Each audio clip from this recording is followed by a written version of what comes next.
Hello everyone, welcome back. വളരെ പെട്ടെന്ന് തയ്യാറാക്കാവുന്ന കായ്പോളയുടെ റെസിപ്പിയാണ് ഇന്ന് ഷെയർ ചെയ്യുന്നത്. ഈ പഴം കഴിക്കാനും മടി കാണിക്കുന്ന കുട്ടികൾക്കൊക്കെ ഉണ്ടാക്കി കൊടുക്കാൻ പറ്റുന്നൊരു ഐറ്റം കൂടിയാണ് കേട്ടോ കായ്പോള. അപ്പോൾ കായ്പോള എങ്ങനെ ഉണ്ടാക്കുന്നതെന്ന് നോക്കാം. അതിനുവേണ്ടി ഞാനിവിടെ ആദ്യം ഒരു 3 മുട്ട പൊട്ടിച്ച് ഒരു ബൗളിലേക്ക് മാറ്റിയിട്ടുണ്ട്. അതിലേക്ക് ഒരു 3 ഏലക്കായ ചതച്ചത് ഇട്ട് നന്നായി ഇളക്കി കൊടുക്കുക. മുട്ടയുടെ സ്മെല്ലും ആ ടേസ്റ്റും മാറി നല്ലൊരു ഫ്ലേവറിന് വേണ്ടിയാണ് ഏലക്കായ ആഡ് ചെയ്തിട്ടുള്ളത്. ഇനി അതിലേക്ക് 3 സ്പൂൺ പഞ്ചസാര ആഡ് ചെയ്ത് നന്നായി ബീറ്റ് ചെയ്തെടുക്കുക.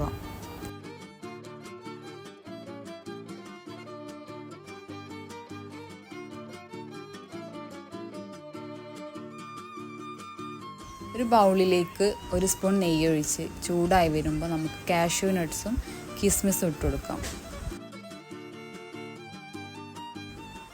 ആദ്യം കാഷ്യൂ നട്ട്സാണ് ഇട്ടെടുക്കുന്നത്, അല്ലെങ്കിൽ കിസ്മിസ് കരിഞ്ഞു പോകും.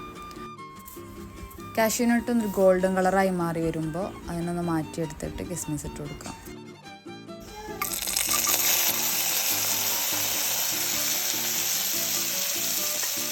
അതിനുശേഷം നമ്മൾ 2 പഴം എടുത്ത് ഈ ഒരു രീതിയിൽ കട്ട് ചെയ്ത് മാറ്റി വെക്കുക. ഈ ഒരു രീതിയിൽ കട്ട് ചെയ്താൽ മാത്രമാണ് കായ്പോളയുടെ ഒരു രൂപവും ടേസ്റ്റും കിട്ടുള്ളൂ.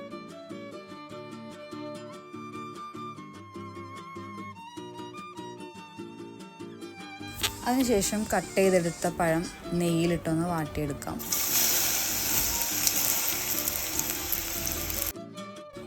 നെയ്യ് കുറവാണെങ്കിൽ നമുക്ക് കുറച്ചുകൂടി നെയ്യ് ആഡ് ചെയ്ത് കൊടുക്കാം. അപ്പോൾ ഇവിടെ പഴം റെഡിയായി വന്നിട്ടുണ്ട്. അതിനുശേഷം നമ്മൾ നേരത്തെ ഉണ്ടാക്കി വെച്ച മുട്ടയുടെ ബാറ്ററിലേക്ക് 1/2 കപ്പ് പാലൊഴിച്ചു കൊടുക്കാം. അതിലേക്ക് വാട്ടിയെടുത്ത പഴം കൂടി ആഡ് ചെയ്ത് നന്നായി മിക്സ് ചെയ്തെടുക്കുക.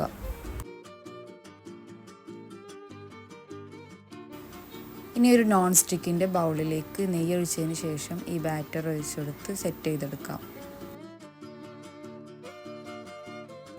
നമ്മൾ ഉണ്ടാക്കിയെടുക്കുന്ന പാത്രം ഡയറക്റ്റ് ഗ്യാസിൽ വെക്കാതെ നോൺ സ്റ്റിക്ക് പാനിലോ അല്ലെങ്കിൽ വേറെ ഏതെങ്കിലും പാത്രത്തിൻ്റെ മുകളിലോ ആയിരിക്കണം കുക്ക് ചെയ്യാൻ വെക്കേണ്ടത്.